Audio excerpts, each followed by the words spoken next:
देवघर से बड़ी खबर है, जहां 18 जवान डायरिया की चपेट में आ गए हैं। मोहनपुर कैंप के ये जवान हैं जो डायरिया से ग्रसित हो गए हैं। देवघर सदर अस्पताल में इनका इलाज जारी है, डॉक्टरों की देखरेख में है। लेकिन कहीं ना कहीं चिंताएं बढ़ी हुई है कि 18 जवान आखिर एकाएक कैसे डायरिया की चपेट में आ गए। मोहनपुर कैंप के ये जवान है, देवघर सदर अस्पताल में इनका इलाज कराया जा रहा है।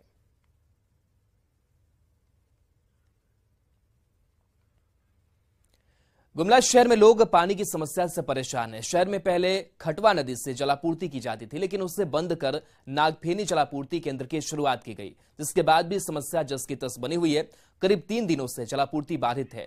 पलमा से गुमला तक फोरलेन का काम चल रहा है, जिसके कारण जगह जगह पाइपलाइन फट जाता है, जिसकी मरम्मत में टाइम लगता है।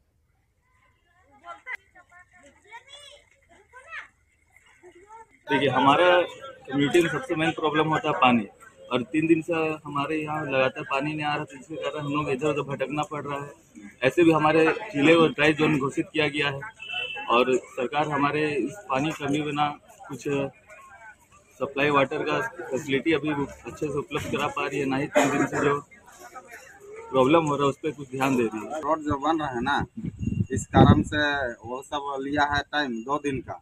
वो सब वाला पाइप कलेक्शन कर रहा है, साइड कर रहा है, इस कारण पानी हम लोग को नहीं देने सक रहे हैं, नहीं मिल रहा है। कब तक? वो सब दिया है 24 घंटा का बोला है, 2 दिन का बोला है, और 2 दिन में वो बना के देगा। पानी कल से चालू हो जाए। झारखंड में 20 मार्च तक बारिश होती रहेगी। मौसम विभाग ने इसे लेकर येलो अलर्ट जारी किया है। इस अलर्ट के तहत 17 मार्च को राज्य के 24 में से 13 से 14 जिलों में वज्रपात, ओलावृष्टि और तेज हवाओं के साथ बारिश होने की आशंका है। लोगों को और खासकर किसानों को सुरक्षित स्थान पर रहने की नसीहत दी गई है। झारखंड में मौसम के बदलते मिजाज की जानकारी दे रहे हैं न्यूज 18 संवाददाता अविनाश कुमार। झारखंड में 20 मार्च तक बारिश होती रहेगी। ये बारिश बांग्लादेश के आसपास साइक्लोनिक सर्कुलेशन की वजह से झारखंड में देखने को मिल रहा है।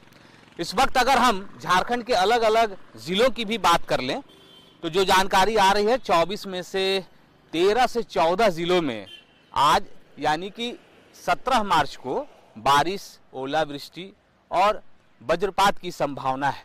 मौसम विभाग ने येलो अलर्ट जारी किया है, और अगर हम कल से ही मौसम के बारे में अगर हम देखें, और कल जिस तरह से दोपहर बाद मौसम का मिजाज बदला, और इस वक्त भी अगर आप तस्वीरों में देखें कि किस तरह से आसमान में बादल छाए हुए हैं, स्वाभाविक तौर पर अगर मौसम विभाग के दावों की पड़ताल कर लें तो कल से ही इसका असर दिखने लगा है। रांची में तेज हवा के साथ बारिश हुई, और इस बारिश की वजह से पूरी तरह से कई ऐसे इलाके हैं जहां बिजली व्यवस्था ठप हो गई है। मतलब साफ है कि आज भी ये मौसम का जो मार है, मौसम का जो मिजाज है, वो बदला बदला सा नजर आएगा जैसे जैसे घंटा बढ़ेगा। मतलब दोपहर होते होते 13 से 14 ऐसे जिले हैं जहां मौसम विभाग ने यह संभावना जताई है कि बारिश होगी। न्यूज 18 के लिए अविनाश कुमार, रांची। सिमडेगा की बड़ी आबादी वनोपज पर निर्भर है और यहां महुआ उनकी आय का सबसे बड़ा साधन बनता है, लेकिन बिचौलियों की वजह से ग्रामीणों को वनोपज का सही मूल्य नहीं मिल पाता है। महुआ के उत्पादन में सिमडेगा अग्रणी जिलों में से एक है, लेकिन महुआ की खरीद के लिए कोई सरकारी मंडी नहीं है। सिमडेगा के ग्रामीण हर दिन जंगल में जाकर महुआ चुनकर लाते हैं, और जब ये सूख जाते हैं तो उन्हें बेचकर अपने रोजमर्रा के सामान खरीदते हैं।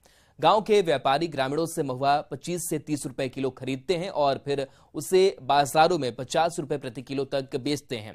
अगर यहां के ग्रामीण इलाकों से महुआ खरीद की बेहतर व्यवस्था हो तो न केवल लोगों की आर्थिक स्थिति सुधरेगी, बल्कि लोगों को रोजगार के भी अवसर उपलब्ध हो सकेंगे। हमें सुखा के मतलब बीच के चाउर मन किनिल से हमें घर चलाई कि हमारे ठिना और कोनो कामे नखने से कर चाहते। सरकार से महुआ खरीदने के लिए एक निगम की घोषणा की गई थी, परंतु मेरे जिले में अभी तक मेरे को जानकारी है कि कोई निगम महुआ परचेज नहीं कर रहा है।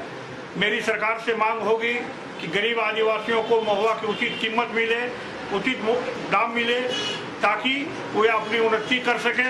इसलिए सरकार अविलंब हमारे जिले के अंदर महुआ खरीदने के लिए सरकारी निगम की स्थापना करे, क्योंकि हमारे क्षेत्र का महुआ पूरे भारत में अपने ख्याति रखता है और दूर दूर क्षेत्रों तक इसकी मांग होती है। रामगढ़ में पतरातू लेक के बीचों बीच स्थित आइलैंड पर्यटकों को लुभा रहा है। आइलैंड पर पर्यटकों को कई सुविधाएं उपलब्ध कराने की कवायद में JTDC जुटा हुआ है। यहां पर रेस्टोरेंट्स समेत बुनियादी सुविधाएं मुहैया कराई गई है। यहां G20 के डेलीगेट्स भी आए थे, जिससे लेकर आइलैंड को खूबसूरत तरीके से सजाया गया है। आइलैंड पर lighting, watch tower, selfie point और गार्डन मुख्य आकर्षण का केंद्र है। आइलैंड पहुंचने के लिए स्पीड बोट समेत क्रूज का प्रयोग किया जाता है। इससे नाविकों को भी रोजगार मिल रहा है।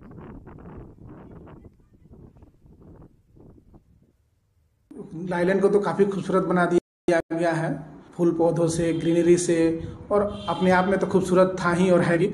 और इसके साथ हम लोग वहाँ रेस्टोरेंट ओपन किए हैं। जो रेस्टोरेंट हमारा मल्टी कुजिन रेस्टोरेंट है, वहाँ पे जो लोग जाके लुत्फ उठा सकते हैं, बोट से जाके वहाँ पे अपना एंजॉय कर सकते हैं। साथ ही साथ हम लोग का प्लान है कि वहाँ भी कुछ बच्चों के लिए एक्टिविटी डालें, जो लोग जाएँ तो बच्चे वहाँ पे इंजॉय कर सकें।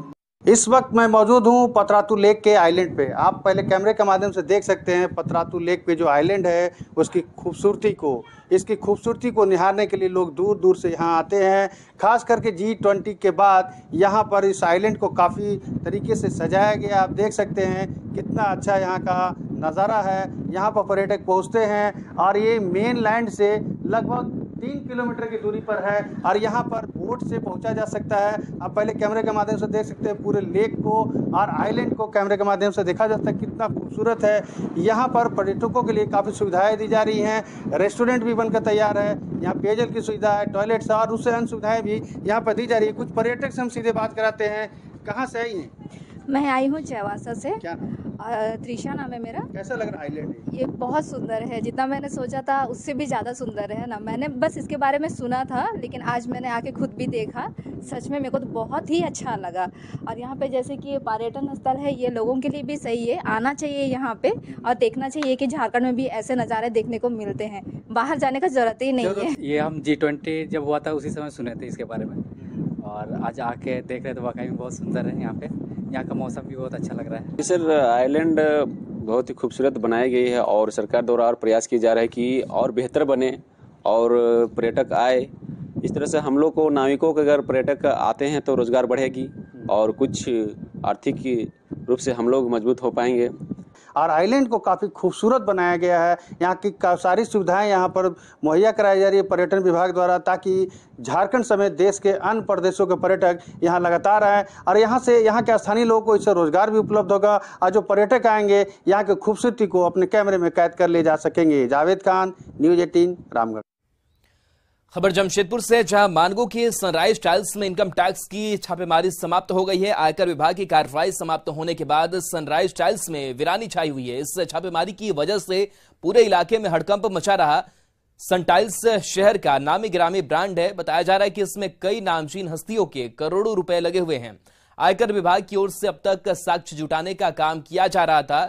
अधिक जानकारी दे रहे हैं जमशेदपुर संवाददाता प्रबंचन कुमार। जमशेदपुर के मानगो सनराइज टाइल्स में लगातार 2 दिनों तक इनकम टैक्स की छापामारी चलती रही। कल देर रात तक यहाँ पर इनकम टैक्स की जो छापामारी की गई वह फिलहाल अभी समाप्त हो गई है और इस संबंध में न ही इनकम टैक्स के अधिकारी कुछ बताने को तैयार है और न ही सनराइज टाइल्स के मालिक। फिलहाल आप देख सकते हैं हमारे पीछे में कि यह सनराइज टाइल्स का यह शॉप है, दुकान है, गोदाम है, जहां पर काफ़ी भारी मात्रा में यहाँ पर दुकानों को सामान भी रखे हुए हैं। आईटी की ओर से अब तक साक्ष्य जुटाने का काम किया जा रहा था, जो लगातार 2 दिनों तक चला। साक्ष्य मिलते ही आईटी की ओर से सरकार के आदेश पर कार्रवाई की जाएगी, ऐसा संकेत मिल रहे हैं। फिलहाल भारी पुलिस व्यवस्था की तैनाती में छापामारी की गई।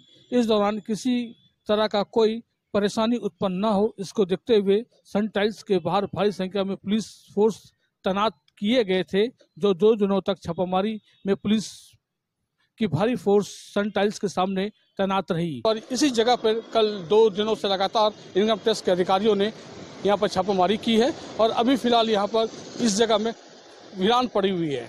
अभी सुबह का समय है, संभवतः हो सकता है कि फिर दोबारा आयकर विभाग के अधिकारी इस जगह पर पहुंचे, लेकिन जैसा कि यहाँ पर जानकारी मिल रही है, आसपास के जो कर्मचारियों ने बताया कि कल देर रात इनकम टैक्स के अधिकारी यहाँ से चले गए हैं। इस संबंध में फिलहाल अभी कोई भी अधिकारी या फिर दुकान के मालिक सामने नहीं आ रहे हैं। प्रभंजन कुमार, न्यूज़ 18, जमशेदपुर। और इसी के साथ इस बुलेटिन में इतना ही। एक नजर इस वक्त हेडलाइंस पर। Headlines presented by Elegant Steel, India's